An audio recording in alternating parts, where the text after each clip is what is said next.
Maintenant, il est temps de vous parler un peu plus sur le modèle OSI. Alors, c'est un modèle composé de 7 couches, dont chacune remplit une fonction bien précise. Comme vous pouvez le voir ici, voici les 7 couches qui composent le modèle OSI.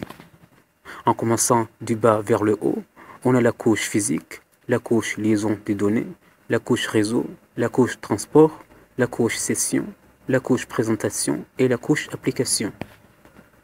Nous allons vous présenter d'une façon sommaire la fonction de chacune de ces couches. Ensuite, dans les prochaines vidéos, nous allons détailler d'une façon explicite le rôle de chacune de ces couches. Commençons par la couche physique. Le rôle de cette couche est d'offrir un support de transmission pour la communication. Elle se charge de la transmission de bits à l'état brut sur un canal de communication. Un des objectifs de conception de cette couche est de s'assurer qu'un bit A1 envoyé sur une extrémité arrive aussi à 1 de l'autre côté et non à 0. Le matériel associé à cette couche est le hub, ou le concentrateur en français. Comme vous pouvez le voir ici, un concentrateur est un élément matériel qui permet de concentrer le trafic réseau provenant de plusieurs machines. Le concentrateur est ainsi une entité qui possède une centaine de nombres de ports. Son but est de récupérer les données binaires provenant sur un port et de les diffuser sur l'ensemble de ces ports.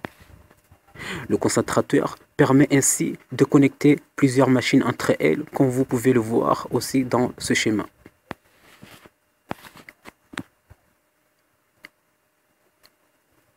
La deuxième couche est la couche liaison des données. Cette couche assure deux rôles.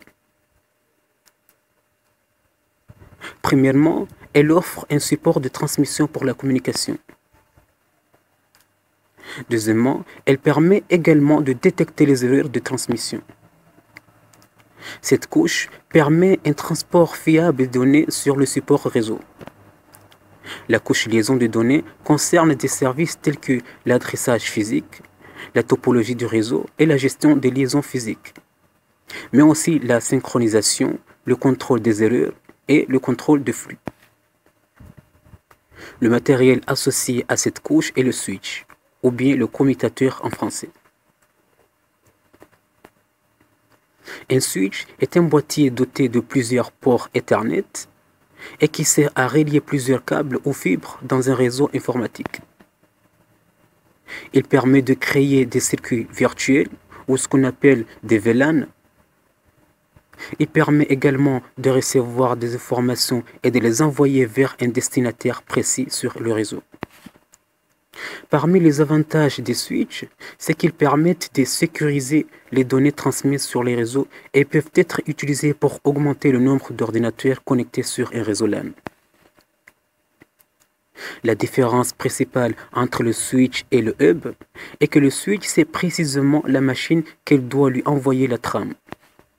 Par contre, le hub diffuse bêtement la trame sur l'ensemble de ses ports sans garantir que le destinataire l'a pu recevoir. La troisième couche est la couche réseau. Cette couche assure également deux fonctions. Premièrement, elle permet d'interconnecter les réseaux entre eux. Deuxièmement, elle permet de fragmenter les paquets. La couche réseau est chargée de faciliter le transfert de données entre deux réseaux différents. Si les deux appareils qui communiquent sont sur le même réseau, alors la couche réseau est inutile. Ce sera à ce moment-là la couche liaison des données qui va s'en charger.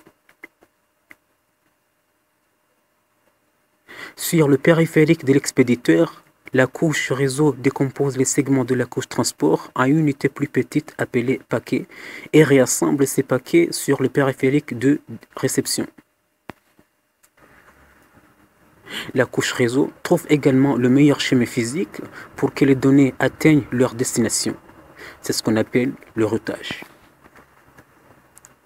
Le matériel associé à cette couche est le routeur.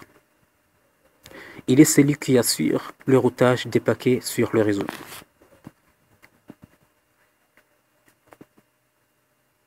La quatrième couche est la couche transport. Cette couche assure également deux rôles. Premièrement, elle permet la gestion applicative. Elle garantit que chaque message doit atteindre sa destination complètement et dans l'ordre, afin de maintenir le contrôle des erreurs et du flux de la source à la destination, afin d'assurer une transmission des données appropriée. Deuxième rôle, la couche transport établit une connexion entre deux ports d'extrémité.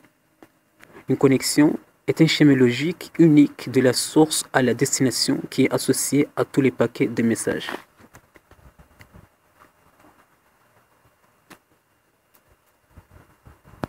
Cinquième couche, c'est la couche session. Le rôle principal de cette couche est d'établir, gérer et fermer les sessions de communication entre les applications. Cette couche permet à deux systèmes de démarrer la communication l'un avec l'autre en semi-duplex ou en duplex intégral. La couche avant la dernière, c'est la couche présentation. La couche présentation est la sixième couche du modèle OSI. Elle est utilisée pour présenter les données à la couche application dans un format précis, bien défini et standardisé. La couche présentation est responsable des éléments suivants.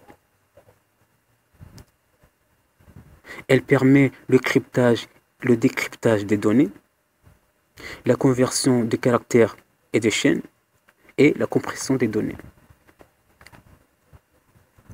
La dernière couche est la couche application. Cette couche assure l'interface avec les applications. C'est la couche la plus proche de l'utilisateur. Elle est la seule qui interagit directement avec l'utilisateur final. Cette couche a de nombreuses responsabilités, notamment la gestion et la récupération des erreurs, la gestion du flux de données sur un réseau et le flux réseau complet. Il est également utilisé pour développer des applications basées sur le réseau. Le matériel associé à cette couche est le proxy. C'est quoi alors le proxy? Le proxy ou bien serveur proxy est fondamentalement un autre ordinateur dans lequel les demandes Internet sont traitées. Le proxy sert d'intermédiaire entre votre machine domestique et le reste des ordinateurs sur Internet. Si par exemple vous souhaitez surfer sur le web de façon anonyme, les procurations peuvent vous fournir un moyen de cacher votre adresse IP personnelle au reste du monde. En vous connectant à Internet via des proxys, l'adresse IP du domicile de votre machine ne sera pas affichée, mais plutôt c'est l'adresse du serveur proxy qui sera affichée. Cela peut vous offrir plus d'intimité que si vous vous connectiez simplement à Internet.